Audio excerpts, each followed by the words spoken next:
রাধে রাধে বন্ধুগণ, হ্যাপি হোলি। হোলি উপলক্ষে আজ তৈরি করলাম আমি পনির লাড্ডু।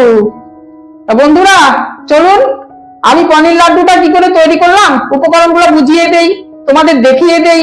আজ আমি ব্যবহার করছি কিশমিশ, নিয়েছি আমি একটা চিজের প্যাকেট, নিয়েছি আমি পনির 150 গ্রাম, অনিও বিস্কুটের গুঁড়ো করে নিয়েছি, আর নিয়েছি সাথে পাউডার দুধ অল্প, নিয়েছি বাটার দুটো।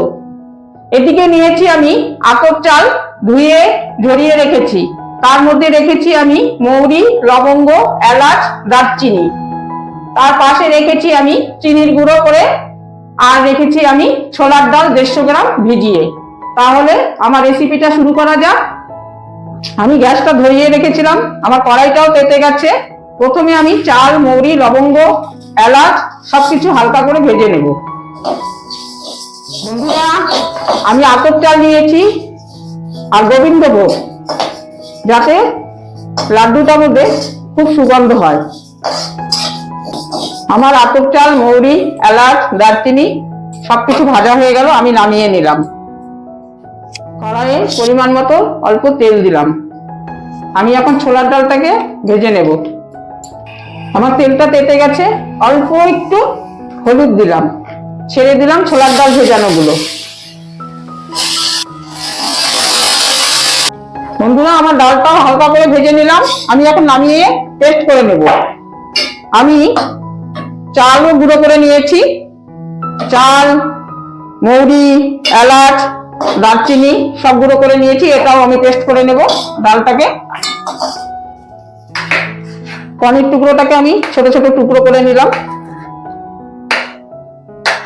কড়াইয়ে পরিমাণ মতন বাটার ছেড়ে দিলাম, আমি বাটারে পনির গুলো দিয়ে দিলাম। এবার আমি কিশমিশ গুলো দিয়ে দিলাম। এখন আমি পনির গুলো একদম ভেঙে দেব।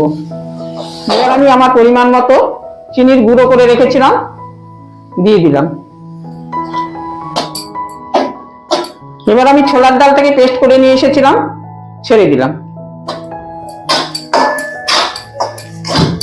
স্বাদ অনুসারে অল্প লবণ দিলাম।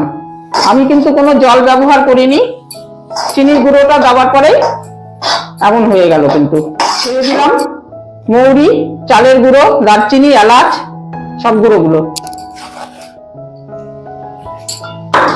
হালকা হিটে করতে হবে একদম, আমি কিন্তু একদম হালকা হিট দিয়ে রেখেছি। এখন আমি আর একটা বাটার ঢেলে দিলাম। এখন আমি পাউডার দুধটাও দিয়ে দিলাম। বন্ধুরা আমি সব কিছু এখন ভালো মতন মিশিয়ে নেব। ছোলার ডাল, চালের গুঁড়ো, পনির, চিনির গুঁড়ো সব কিছু খুব ভালো করে এখন মেশাবো। বন্ধুরা আমি চিজটাকে টুকরো টুকরো করে নিলাম, সম্পূর্ণ দিলাম না, বেশি দেওয়া যাবে না, তাই আমি 2 টুকরো করে দিয়ে দিলাম। আমার সবকিছুকে খুব ভালো মতো মাখা হয়ে গেল, এখন আমি নামিয়ে নেব। বন্ধুরা কিছু লাড্ডু তৈরি করেছি, কিছু লাড্ডু তৈরি করছি।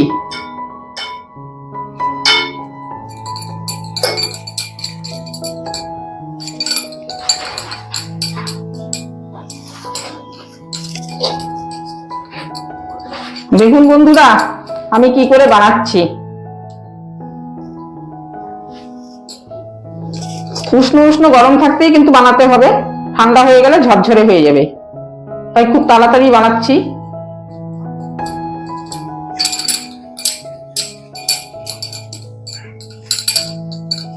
বন্ধুরা আমার রেসিপিগুলো যদি তোমাদের ভালো লাগে তাহলে অবশ্যই মনে করে আমার চ্যানেলটিকে সাবস্ক্রাইব করো, আর সাথে বন্ধুদেরকে শেয়ার করো। তাহলে আজ আসি, বাই।